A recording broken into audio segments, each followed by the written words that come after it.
Bon Thomas, satisfait en tant que capitaine de cette qualification, qu'est-ce que tu peux nous dire en résumé du match? Première mi-temps, on a déjoué. Puis après, on a eu une petite soufflante par l'entraîneur Jean-Michel dans les vestiaires. Après, au retour des vestiaires, on a vu la différence. Et là, on a commencé à poser le ballon. Et puis, voilà. Après, on a mis un but, deux buts. Et puis, voilà, après, ils se sont écroulés. Qu'est-ce qui a fait justement qu'il y ait que 0-0 à la mi-temps alors que vous aviez quand même la main sur le match? Les occasions qu'on met pas, les petits, mais après c'est plus on a un peu refusé le jeu en première mi-temps et après voilà, quand ça veut pas, ça veut pas, il faut être patient. Puis vous avez été quand même solide défensivement, même s'il y a eu certains moments un peu de fébrilité quand même. Hein. Oui, tout à fait, on a été un peu solide, mais il y avait des petites failles, mais après du moment qu'on n'a pas pris de but, c'est le principal. Tu penses que c'était un peu un relâchement mental?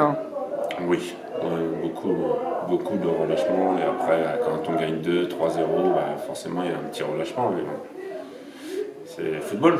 Puis toi, tu as quand même une belle occasion là, à un moment donné, là, raconte-nous ton occasion. Hein. En première mi-temps? Oui. Je vois le corner est joué en deux temps. Du coup, Bilal, il a décalé, il a mis au centre, et puis je la prends de la tête, mais c'est pas trop croisé, du coup ça va du côté du but. Malheureusement, j'aurais bien voulu qu'elle soit dedans. Et tu penses qu'avec cette victoire, vous allez repartir sur une nouvelle dynamique par rapport à la déception de la Châtaigneraie du week-end dernier? Après, j'espère, parce que une victoire, ça fait toujours du bien. En tant que joueur, c'est mieux de gagner que de perdre. Et de relancer un peu la machine, parce que là, puis la solidarité qu'il faut qu'on garde comme ça. Bon Romain, un peu de déception quand même. Comment tu peux expliquer qu'en première mi-temps, vous tenez bien le match et puis vous lâchez en deuxième mi-temps? Alors, je l'explique parce que je pense que le premier but qu'on prend, on est une erreur de replacement défensif. Pourtant, on avait accès ça à la causerie de la mi-temps. Et après, le deuxième but, il vient très vite. Donc là, les jambes, elles étaient coupées sur une erreur individuelle.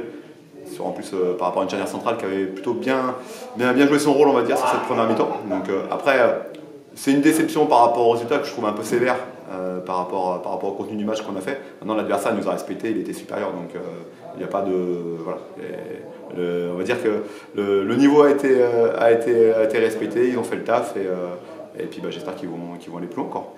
Et comment tu expliques qu'il y a un peu, comment dire, un peu de fébrilité et puis vous baissez un peu les bras à un moment donné quand vous en prenez 1, 2, 3 buts? C'est ça, c'est l'axe de progrès. C'est exactement ce que j'ai demandé aux garçons à la fin du match, l'axe de progrès qu'on aura à avoir, je dirais, sur les prochaines parties, et notamment le championnat, parce que pour nous, c'est le plus important, c'est le championnat. Ça sera dans des matchs où on sera mis en difficulté, il y en aura d'autres, et il faudra qu'on soit capable d'être plus solidaire et d'avoir encore envie de souffrir un petit peu plus, de courir plus et de travailler pour le copain. Puis tu as un groupe assez jeune, donc je pense que ça peut être formateur de jouer des belles équipes comme la Vaillante. C'était le deal. Le deal, on s'était dit en début de saison, en coupe, on fait en sorte de pouvoir, essayer de tenter des coups et puis de perdre contre des équipes qui, hiérarchiquement, sont supérieures à nous. Là, c'est ce qui s'est passé. Donc, c'était des matchs plaisir. Les gars, ça permet de les récompenser de leur début de saison par rapport à l'investissement qu'ils donnent.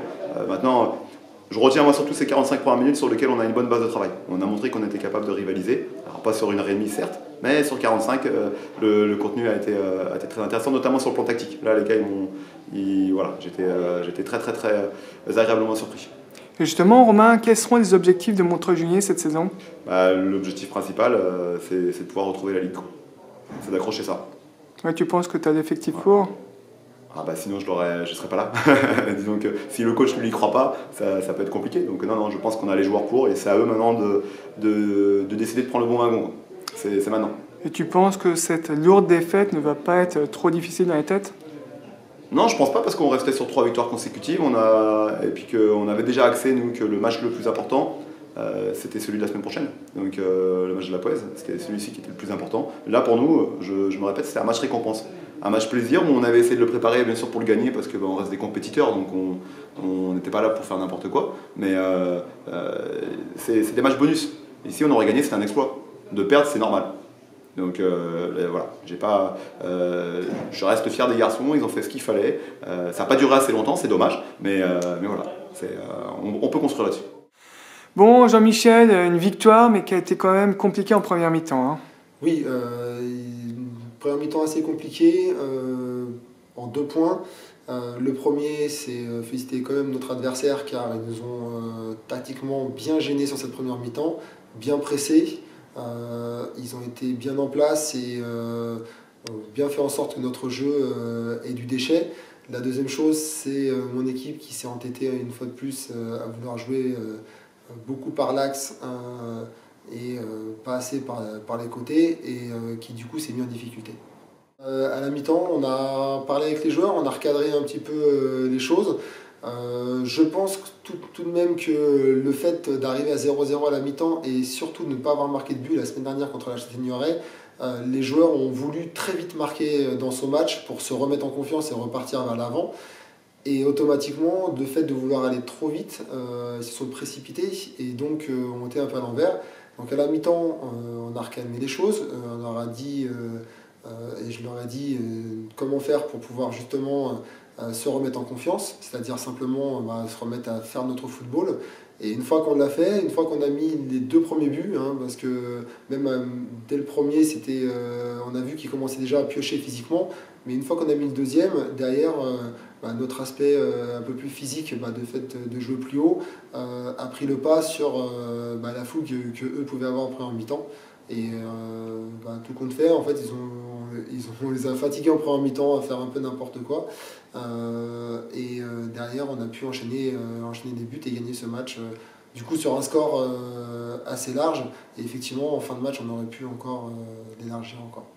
Puis il faut aussi féliciter l'équipe de Montreux qui a fait une belle première mi-temps. C'est ça, avec des jeunes joueurs. Comme je l'avais dit avant le match, c'est une équipe qu'il fallait se méfier parce que c'est un club qui est quand même assez structuré et qui a des bonnes équipes de jeunes, qui a un passé en ligue.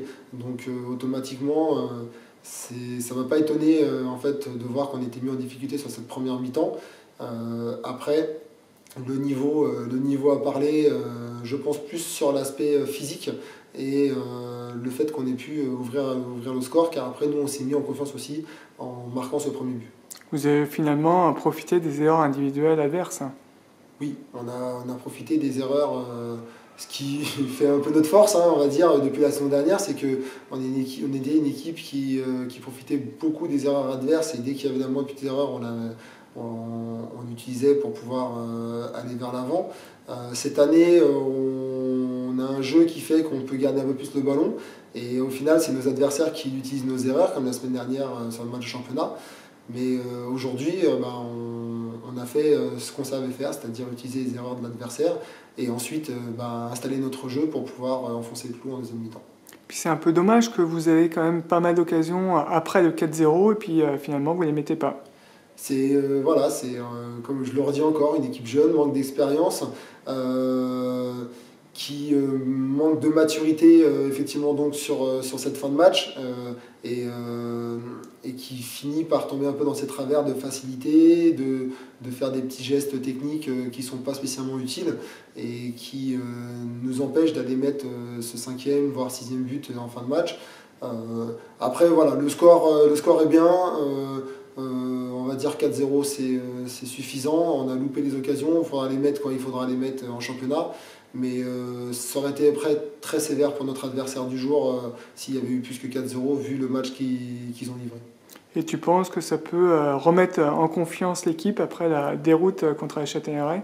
Oui, sachant qu'en plus j'ai 2 de mes 3 buteurs offensifs, sachant que Ayoub Bouktaoui était absent aujourd'hui, qui ont marqué 3 des 5 buts. Donc automatiquement, ça me remet mon équipe dans le droit chemin. Et donc 3 des 4 buts, pardon, ça me remet mon équipe dans le droit chemin, mes buteurs en confiance. Et puis surtout mon milieu de terrain qui a fait un gros match aujourd'hui qu'il faut souligner aussi. Et du coup, ça me remet tout le monde vers l'avant et c'est très bien pour affronter le prochain match de la semaine prochaine à Saint-Philbert.